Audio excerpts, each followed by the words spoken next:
Oi pessoal, bom dia, feliz ano novo. Eu estou aqui para que a gente possa retomar os nossos estudos de contos, né? Precisamente do livro Mulheres que Correm com os Lobos, da Clarissa Píncola. E eu escolhi um que para mim é muito especial desse livro, que é A Donzela Sem Mãos. Ele também para quem tem costume, né, da leitura desses livros, ele também está descrito no livro A Jornada da Heroína. E interessante que eu já tinha passado por esse livro, Mulheres Correm com os Lobos, e foi no livro da Jornada da Heroína que eu descobri, né, chegou até mim a imensidão que é esse conto A Donzela Sem Mãos. E antes disso, antes da gente iniciar a leitura do conto, eu vim trazer também coisas interessantes, conhecimentos da Clarissa sobre leitura, sobre leitor, sobre essa mística da participação, de que é a gente estar ouvindo uma história, da gente se colocar dentro de uma história. Vamos lá. Se uma história é uma semente, então nós somos seu solo. O ato de ouvir uma história nos permite vivenciá-la como se nós mesmas fôssemos a heroína que cede diante das dificuldades e que supera ao final.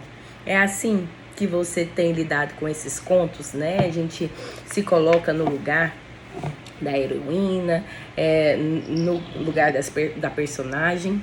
Se ouvirmos uma história de um lobo, depois disso, saímos a perambular e a ter o conhecimento de um lobo por algum tempo. Se ouvimos uma história de uma pomba, que afinal encontra seus filhotes, então, por algum tempo depois, algo fica se movendo por baixo do nosso próprio peito emplumado. Se se trata de uma história de resgate da pérola sagrada das garras do 20º dragão, sentimos-nos depois exaustas e satisfeitas. Faz sentido?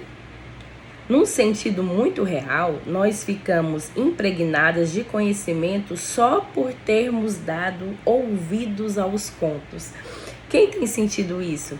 Com essas nossas leituras, com essa participação como ouvinte, depois deixa um recadinho aqui para mim. Entre os junguianos, isso se chama de mística da participação. A Clarissa, ela é da linha junguiana, uma psicóloga, né? Um termo tomado de empréstimo do antropólogo Levi. Então, os junguianos chamam toda essa sensação que a gente tem falado de mística da participação. Já entre os freudianos, é uma atitude chamada de identificação projetiva. Entre os contadores de história, ela é chamada de magia solidária. Querendo dizer a capacidade da nossa mente de se afastar do seu ego por um tempo e se fundir com uma outra realidade, ali vivendo e aprendendo ideias que ela não pode aprender em nenhuma outra forma de consciência, para depois trazê-las de volta à realidade consensual. Olha que rico, gente. Por algum momento a gente sai para um aprendizado, né?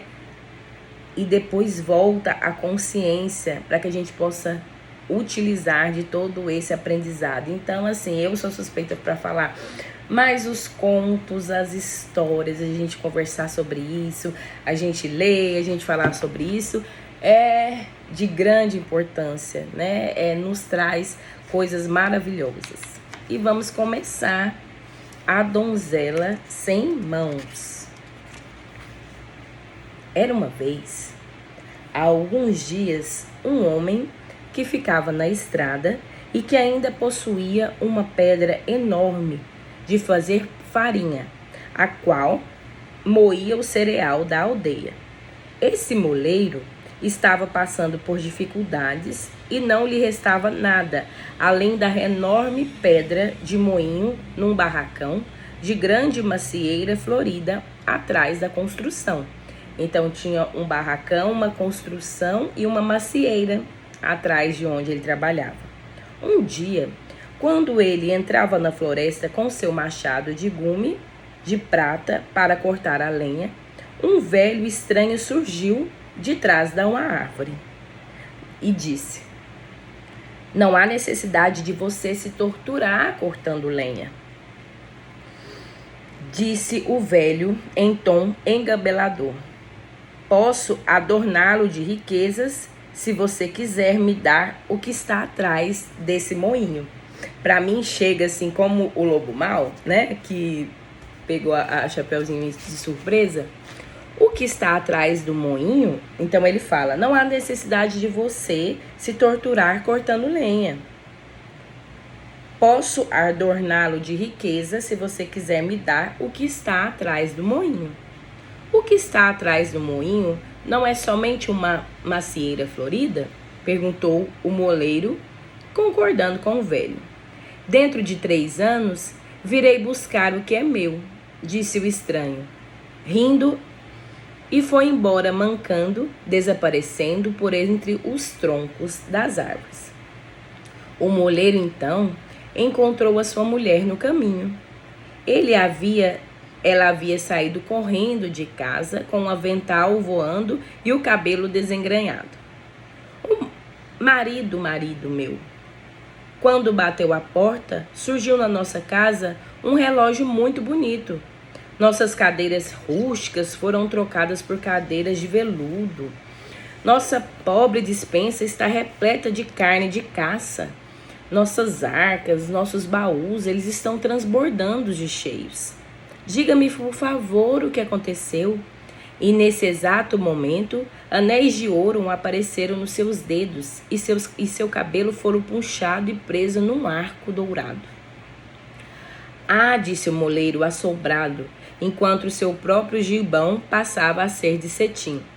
Diante dos seus olhos, seus sapatos de madeira com um salto tão gasto que ele caminhava se inclinando para trás também se tornaram finos sapatos. "Bem, isso foi um desconhecido", disse ele. "Deparei-me com um homem estranho, com uma sobrecasaca escura na floresta, e ele me prometeu enorme fortuna se eu lhe desse o que estivesse atrás do moinho. Ora, mulher, claro que a gente pode plantar outra macieira." "Ai, meu marido", lamentou sua mulher, dando a impressão de ter recebido um golpe mortal. O homem de casaco escuro era o diabo, e o que está atrás do moinho é a árvore. Sim, mas nossa filha também estava lá, varrendo o quintal com a vassoura de salgueiro. E assim os pais foram cambaleando para casa, derramando lágrimas sobre seus belos trajes. A filha permaneceu sem casar durante 3 anos e tinha um temperamento como das primeiras maçãs doces da primavera. No dia que o diabo veio apanhá-la, ela se banhou, pôs o vestido branco e ficou parada num círculo de giz que ela mesma traçara à sua volta. Quando o diabo estendeu a mão para agarrá-la, uma força invisível lançou o outro lado do quintal. "Ela não pôde mais se banhar", berrou ele, "ou não vou conseguir me aproximar dela." Os pais ficaram apavorados e algumas semanas se passaram em que ela não se banhou, até que seu cabelo ficou emaranhado. Suas unhas negras, sua pele acinzentada, suas roupas encardidas e duras de sujeiras. Foi então, com a donzela cada dia mais parecia um animal, surgiu mais uma vez o diabo. No entanto, a menina chorou, e as lágrimas escorreram pelas mãos e pelos braços. Agora, as suas mãos e seus braços estavam limpos. O diabo ficou furioso. Cortem-lhe fora as mãos. Do contrário, não vou poder me aproximar dela. Ele só poderia levá-la se ela estivesse suja, e as lágrimas limparam parte de suas mãos. Você quer que eu corte as mãos da minha própria filha?" disse o moleiro. Tudo aqui irá morrer, berrou o diabo. Você, sua mulher e todos os campos da terra onde a vista alcance. O pai ficou tão apavorado que obedeceu e, pedindo perdão à filha, começou a afiar seu machado de gume de prata. A filha conformou-se. Sou sua filha, faça o que quiser, papai. E foi o que ele fez. No final, ninguém poderia dizer quem gritou mais alto, se foi a filha ou se foi o pai. E terminou assim a vida da menina da forma que ela conhecia. Quando o diabo voltou, a menina havia chorado tanto que os tocos que restavam dos seus braços estavam novamente limpos. E o diabo foi mais uma vez atirado para o outro lado do quintal, quando tentou agarrá-la. Lançando maldições que provocavam pequenos incêndios na floresta, ele desapareceu para sempre, pois havia perdido o direito a ela. O pai havia envelhecido 100 anos e sua esposa também. Como autênticos habitantes da floresta, eles continuaram como podiam. O velho pai fez a oferta de manter a filha no castelo de imensa beleza e riqueza pelo resto da vida. Mas a filha disse achar mais condizente que se tornasse mendiga e dependesse da bondade dos outros para o seu sustento. E assim ela fez, com que atassem seus braços com gaze limpa, e ao raiar do dia ela se afastou da sua vida como havia sido então. Ela caminhou muito. O sol do meio-dia fez que o suor escorresse, riscando a sujeira do seu rosto. O veneno desgrenhou tanto seu cabelo até que ele mais parecia um ninho de cegonha com gravetos enfiados. No meio da noite, ela chegou a um pomar real, onde a lua fazia reluzir os frutos nas árvores. Ela não podia entrar, já que o pomar era cercado por um fosso. Caiu então de joelhos, pois estava faminta. Um espírito etéreo, vestido de branco, surgiu e fechou a comporta para esvaziar o fosso. A donzela caminhou por entre as pereiras, sabendo de um modo que cada fruto perfeito havia sido contado e anotado, e que eles eram também vigiados. Mesmo assim, um ramo curvou-se bem baixo para ela o alcançasse, fazendo o galho estalar. Ela tocou a pele dourada da pera com lábios e comeu ali em pé ao luar. Com os braços atados com gaze, os cabelos desengrenhados, parecendo uma mulher de lama, a donzela sem mãos.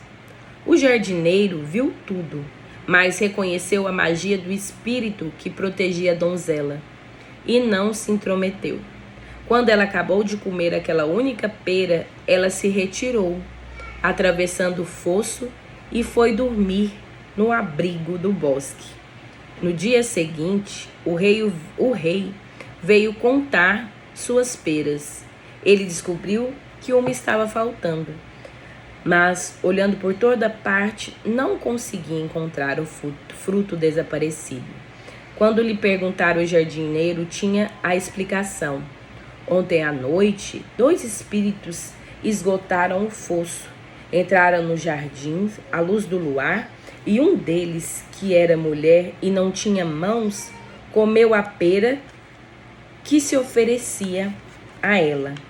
O rei disse que iria montar guarda naquela noite. Quando escureceu, ele veio com o jardineiro e o mago, que sabia conversar com espíritos. Os 3 se sentaram debaixo de uma árvore e ficaram ali vigiando. À meia-noite, a donzela veio flutuando pela floresta, com roupas em farrapos, o cabelo desfeito, o rosto sujo, braços sem mãos e o espírito branco ao seu lado. Eles entraram no pomar da mesma forma que antes.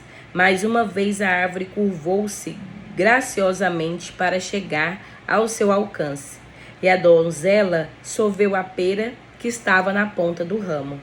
O mago aproximou deles, não muito, Vocês são deste mundo ou são de outro?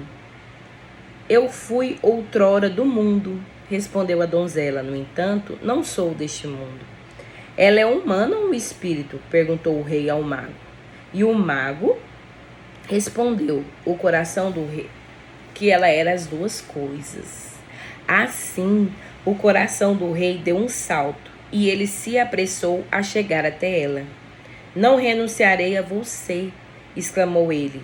Deste dia em diante, eu cuidarei de você. No castelo, ele mandou fazer para ela um par de mãos de prata, que foram amarradas em seus braços, e foi assim que o rei se casou com a donzela sem mãos. Passados algum tempo, o rei teve de ir combater um reino distante e pediu à mãe que cuidasse da jovem rainha, pois ele a amava de todo o coração. Se ela der à luz a um filho, mande-me avisar imediatamente. A jovem rainha deu à luz a um bebê, e a mãe do rei mandou um mensageiro até o rei para lhe dar as boas novas. No entanto, no caminho, o mensageiro se cansou e, chegando a um rio, ficou cada vez com mais sono e adormeceu profundamente. O diabo saiu detrás de uma árvore e trocou a mensagem que ele tinha por uma que dizia: a rainha havia dado à luz uma criança que era metade cachorro. O rei ficou horrorizado com a notícia, mas mesmo assim mandou de volta uma carta recomendando que amassem a rainha e que cuidassem dela nesse terrível transe. O rapaz que vinha trazendo a mensagem mais uma vez chegou no rio e dormiu. Foi quando o diabo trocou novamente a mensagem: matem a rainha e a criança. A velha mãe ficou abalada com essa ordem e mandou um mensageiro pedindo confirmação. Corriam os mensageiros de um lado para o outro, cada um adormecendo junto ao rio, enquanto o diabo sempre trocava as mensagens. Sendo que a última dizia: guardem a língua e os olhos da rainha como prova de que ela está morta.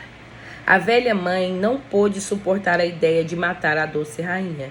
Em vez disso, ela sacrificou uma corça, arrancou sua língua e seus olhos e escondeu. Em seguida, ela ajudou a jovem rainha a atar o bebê junto ao peito e, cobrindo-a com um véu, disse: você precisa fugir. As mulheres choravam e se beijavam na despedida.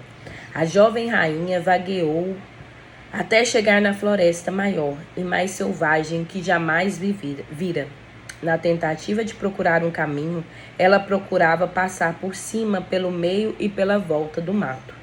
Quase ao escurecer, o mesmo espírito de branco de antes apareceu e conduziu a uma pobre estalagem de gente simpática da floresta.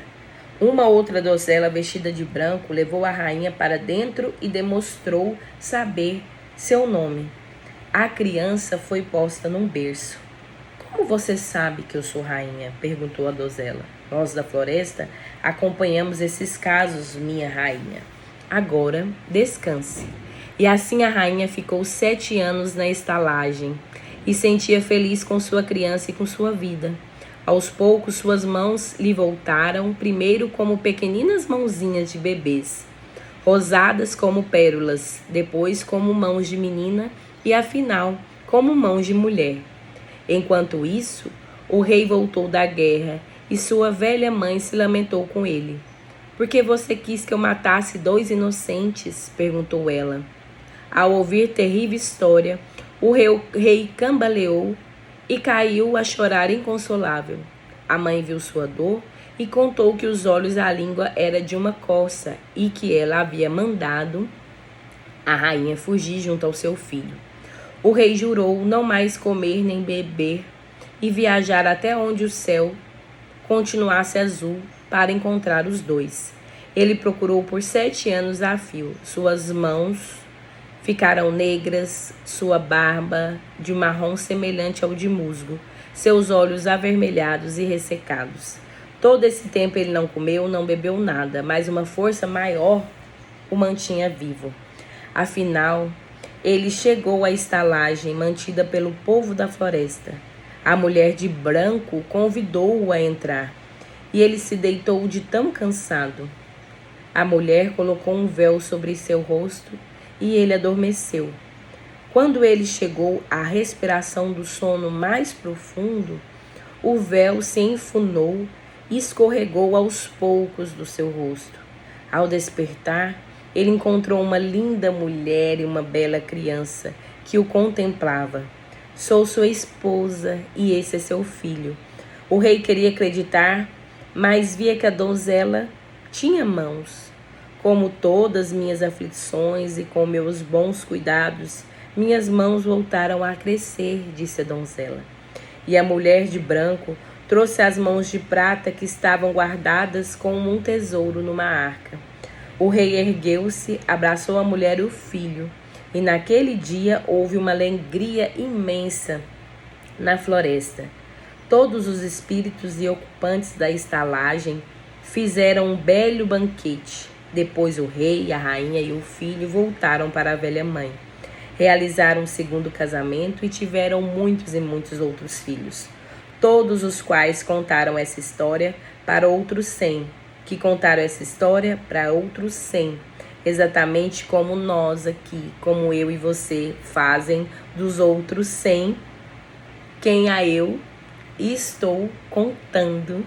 Viu que presente lindo essa história da donzela sem mãos, que nós iremos trabalhando nesse mês de janeiro. Um beijo, espero que gostem.